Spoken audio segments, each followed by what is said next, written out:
And now quickly, for a man who has stood the entire length, listen to everybody from Professor Abobo to Ankil Briggs to Kadara Ahmed, and now his turn. I want to thank you, sir, Professor Femi Odekunle, our renowned defense and security expert. It is time for you to have the webinar floor. Thank you for joining us here today, sir.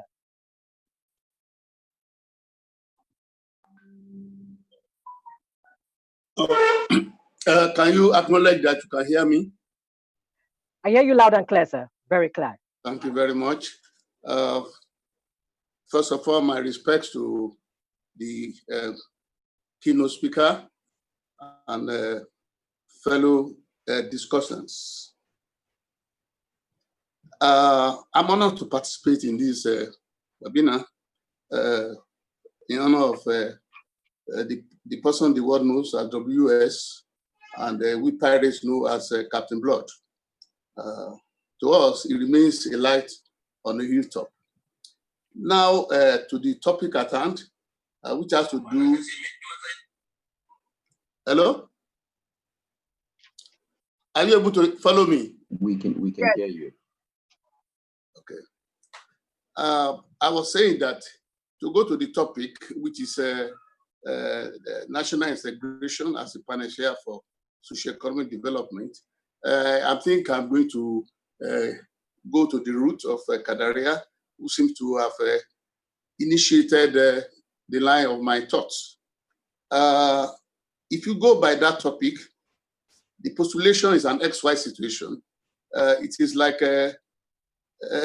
national integration is the consequence. Is the consequence of whatever of a socio-economic development. The implication of the hypothesis, no hypothesis, is to say that once you have national integration, there will be socio-economic development. That is my understanding. That's what the topic suggests. That as soon as you have a national integration, there will be socio-economic development. To test the veracity of this postulation, there are things we have to talk about. For example, what do we mean by development?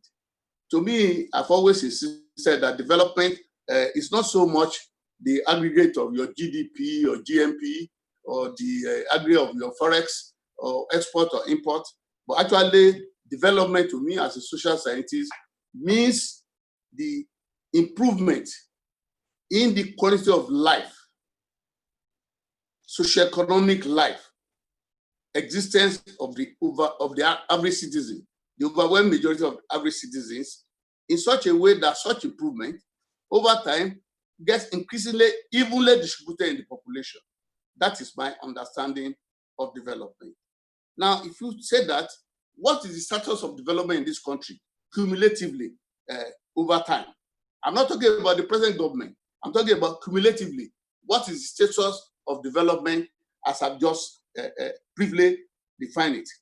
Economically, we suffer from youth unemployment, social poverty, with the gap between the rich continues to widen. As of now, about 10% of the population consumes in a very responsible manner about 90% of our resources.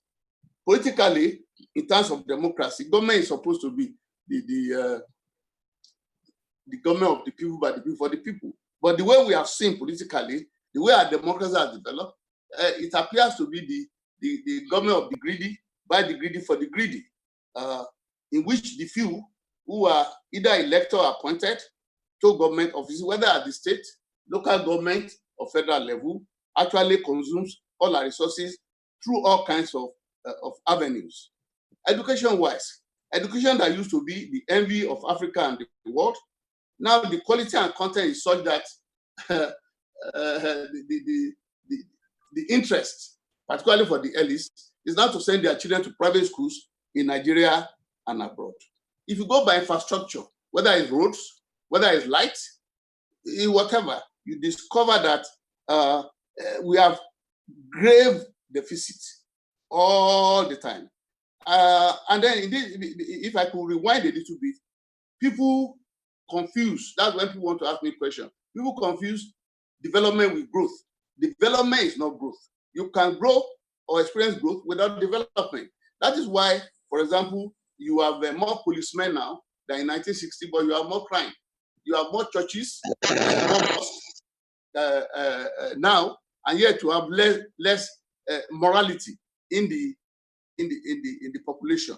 You have more houses of assembly, more state government, more commissioners, whatever in Nigeria now than in 1960. And yet, government is far removed from the population in terms of dividends of democracy. So the point I'm trying to say is that when you talk about development, it is not the same thing as growth. I just have to bring that up, because when people are questioning, they may start talking about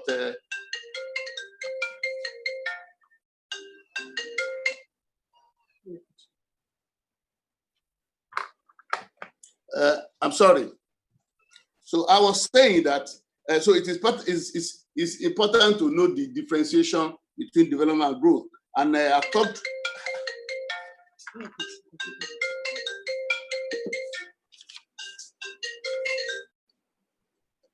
In dealing with the status of development, I've talked about the situation of our economy, the situation of our politics, of our education, of our infrastructure.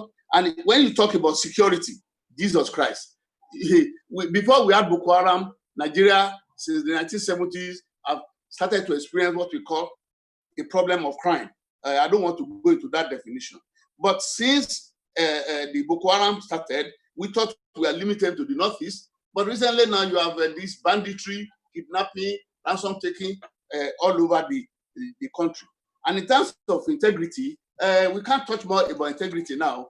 If you look at the litany of probes without result from 1976 during the time of Murtala Mohammed to last week, the NDDC, the Social Insurance Trust Fund, whatever. When you talk about integrity, you talk about intergovernment internecine squabbles like never before, like we have between the Inspector General of Police and the Police Service Commission, between the Ministry of Labor and the NSITF, between Ministry of Justice and EFCC. You can go on and on. These are indications that integrity is actually not making what we thought. What about legalized corruption, whereby in most states the lawmakers make laws and abuse rule of law by saying, well, when the governor leaves the place, he can earn maybe millions of naira per month. Himself and his wife and children can always go abroad at the expense of the state. And he has houses in the capital and in the state capital and the federal capital. And all kinds of allowances being granted by the members of the National Assembly to themselves. These are indications that integrity actually is not making progress in terms of our development. So the point I'm trying to make is that in all major indices of development cumulatively, we can say that our development has experienced a low output. Now, can we say that the explanation for this situation of our development output is actually due to lack of national integration? As a social scientist, I insist no. I will tell you that the underdevelopment that we have been experiencing in this country actually is underpinned by the underpinning of our principle of social organization, briefly, which is that individualism and individual success measured by material wealth. And from there has emerged a dominant ethos of the primacy of individual interests over collective interests. This dominant ethos I'm talking about of the primacy of individual interests over collective is manifested in the way we make our laws. That is why they've made laws against kidnapping or armed robbery with death penalty. But despite the damage of corruption to our polity, they have never attempted to make a law of death penalty. After all, in China, within a week after you are found to be corrupt, and if you are high level, you are executed. It is only the lower level that are sent to prisons for reformation. So this dominant ethos is manifested in our laws, is manifested in the unjust pattern of the administration, which is why while you steal a goat, you are given 10 years to teach you a lesson. And when you steal billions of public money, you are either allowed to go by the Supreme Court that says that something technically is wrong, even after 14 years of trial, or they will fine you 3 million naira.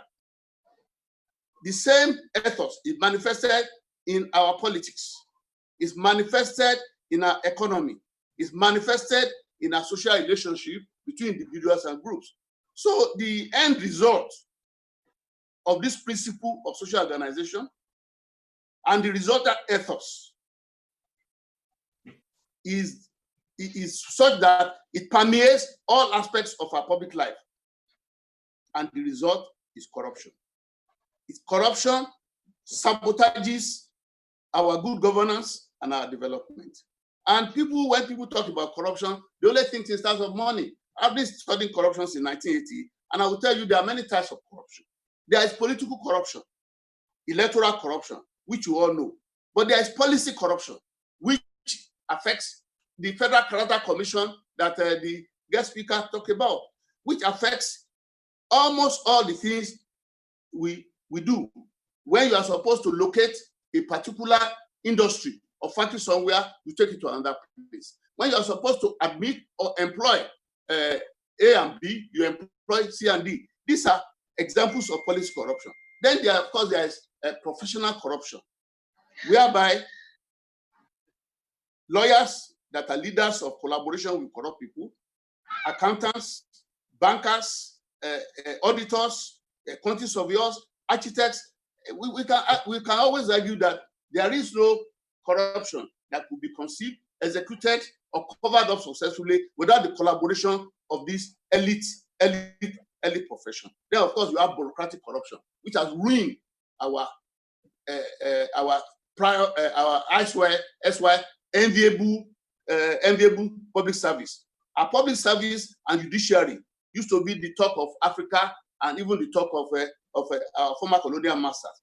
But corruption has ruined our civil service, has ruined our judiciary. So, to me, the end result of our principle of social organization, individualism, and measurement of success by material wealth, and which has resulted in the dominant ethos of putting the interests of the individual below that of the collective, has resulted in corruption of all types. Not just a lot of corruption types of corruption that go on, they are such that they are more dangerous, even though they may be causal or consequential to the financial, but people always emphasize the financial. But I assure you that there are other types of corruption that are more dangerous than the financial. Now, the point I'm trying to push here is that the major culprit for our underdevelopment is not lack of national integration. In fact, whatever centrifugal manifestations that people have been mentioning that they are in this country, whether ethnicity, whether Niger Delta, whether the political or whatever, are actually manifestations of concept of corruption. I repeat, whatever centrifugal manifestations that cause into question the problem of integration, national integration, are themselves actually consequences of corruption. Now, if people are worried, what I'm trying to say is that up to today, corruption is a continuing, clear, and present danger to the viability, even not survival, of this polity. As I've tried to show that up to now, despite the leadership of an anti-corruption president, but this continues to go on because matter of corruption is not just managerial or administrative. It is fundamental to the principle of organizing society, and that which explains the continuation, despite the apparent determination of the leader by himself as a solo believer in anti-corruption, that explains the continuation. Now, when you say integration, let me tell you something. After all, if integration were the problem, we shouldn't have problem of development, because our leaders all over Nigeria are integrated. Our elites are integrated. Is corruption not integrating them? Are they not corrupt all over the country? They all agree on that corruption is the way of life. Our leaders, are they not agreed, integrated about provision of medical treatment for themselves abroad, for their in private foreign schools? Are they not agreed on affluent mansions and lifestyles? Are they not agreed on arranged marriages for their children and choice employment in CBN and NPC for their children? Are they not agreed on exploitation of the overwhelming majority of the Nigerian population? Yet, despite this integration of our elite, who are supposed to be our leaders, there is no development. But the contrary is what we have been experiencing.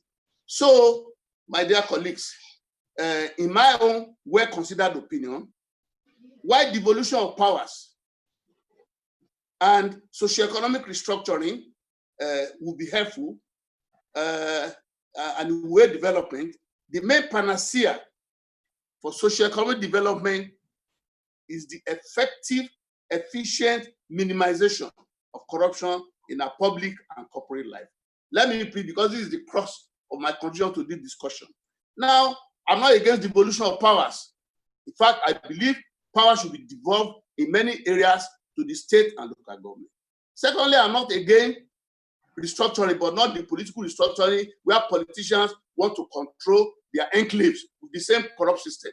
And for socioeconomic restructuring, whereby, for example, doctors and teachers who decide to work in rural areas will earn about 25% more than those in urban areas. And for restructuring, socioeconomic restructuring, in a situation whereby people who go to polytechnic and who want to work in area and technology will earn more than people who get degree in sociology or history or whatever. Those kind of restructuring we can go on. I'm not against that one.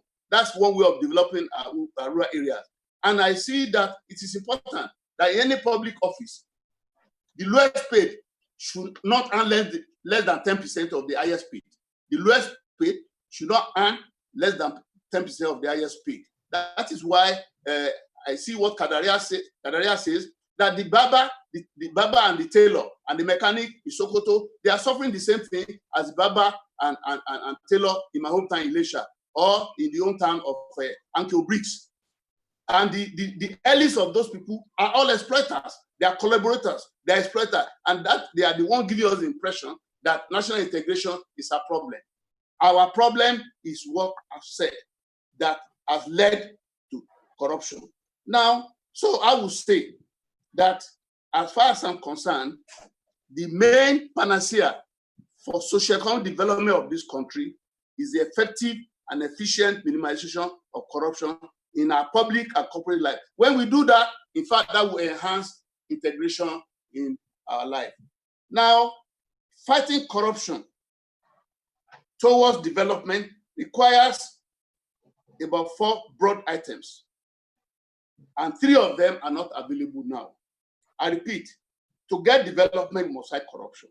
And when we fight corruption, to minimize it, we need about 4 factors.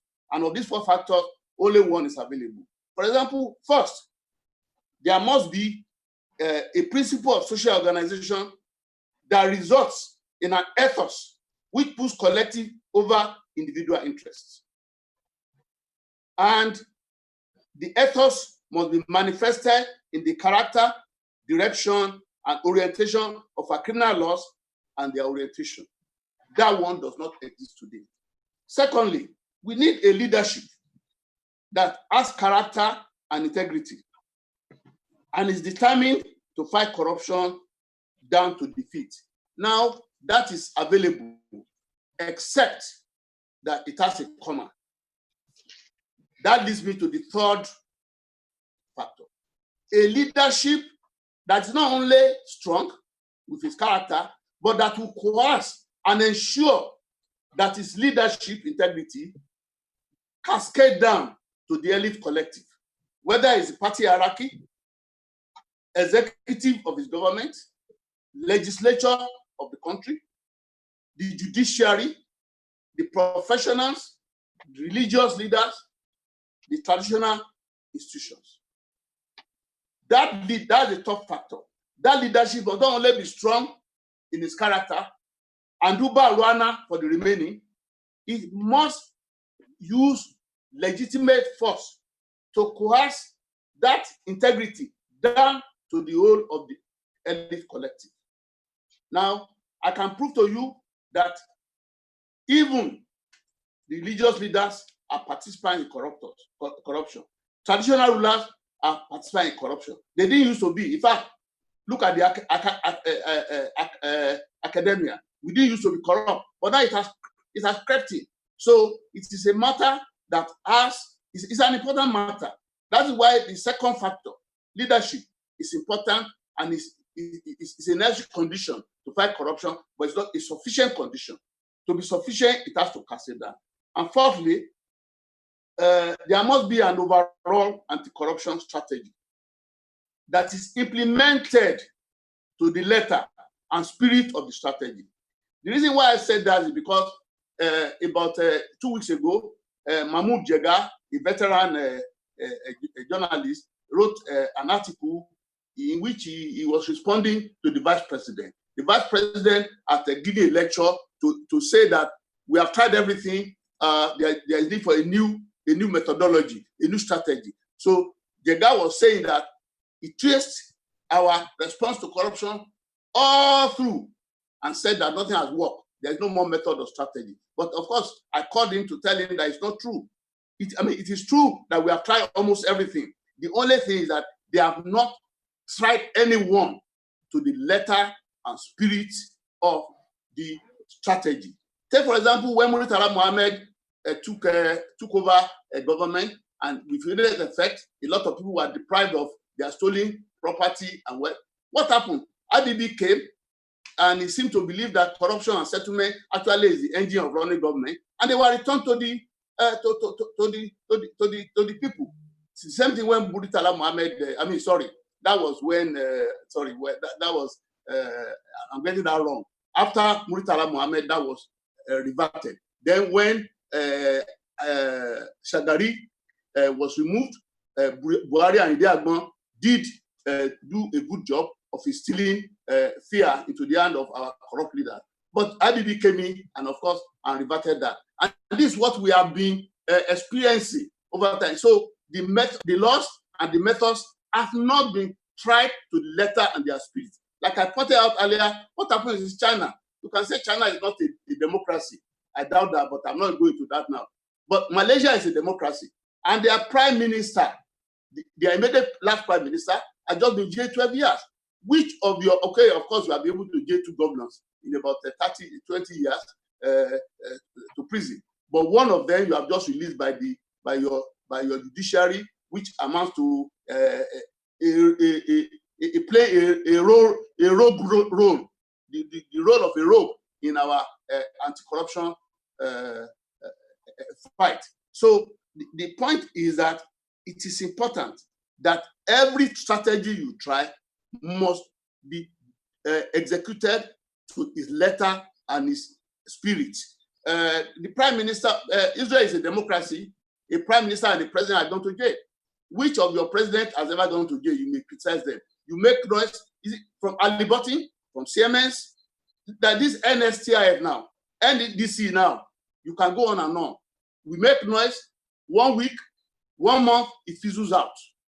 And then the next set again.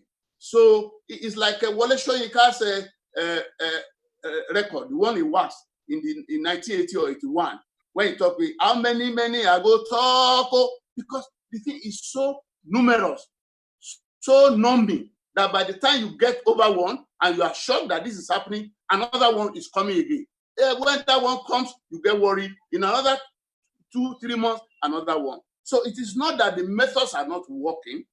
It is that no method is allowed to work to its letter and spirit.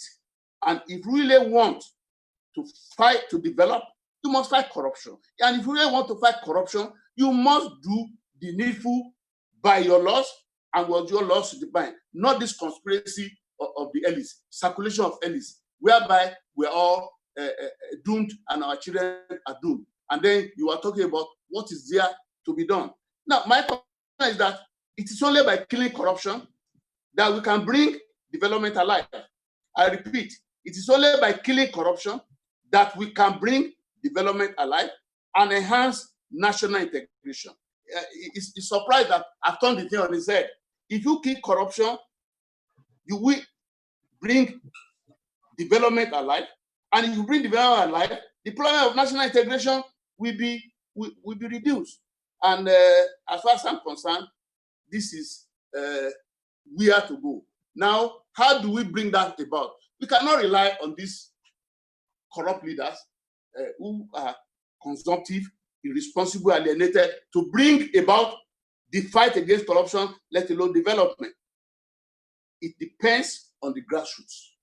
And the grassroots must attempt what amounts to a revolution in terms of taking their destiny into their hands and forgetting the adulation of 5,000 naira or bag of rice or whatever during election period, or being sent to Mecca or Jerusalem with their own money, and then they will adulate the assemblymen, or being buying grinding machine or whatever, and then they believe that their leaders are actually giving them dividends of democracy. Now it depends on all of us as teachers, as journalists, as academics, as rabble-rousers, to let the population, the downtrodden, to be aware, and to let them to be aware of their responsibility for a kind of cultural revolution, like they had in China, where everything had to be brought down, and then they started again, and in the next 10, 20 years, they are now at top of the world. If we are now relying only on the politicians to help us, or only on prayers in the mosques and churches, I think our grandchildren and great-grandchildren will continue to suffer this corruption and lack of development. And I hope they do not actually post curses on our heads in our graves. I thank you all, and once again, happy 86th birthday to CB. Thank you so much, Professor Femi Odekunle, for that very positively disruptive conversation you just had with us. You have just shaken the minds of so many persons. And once again, I want to thank Professor Cyril Vukey-Abobo for staying with us throughout this length of these discussions thus far. Thank you so much, Prof.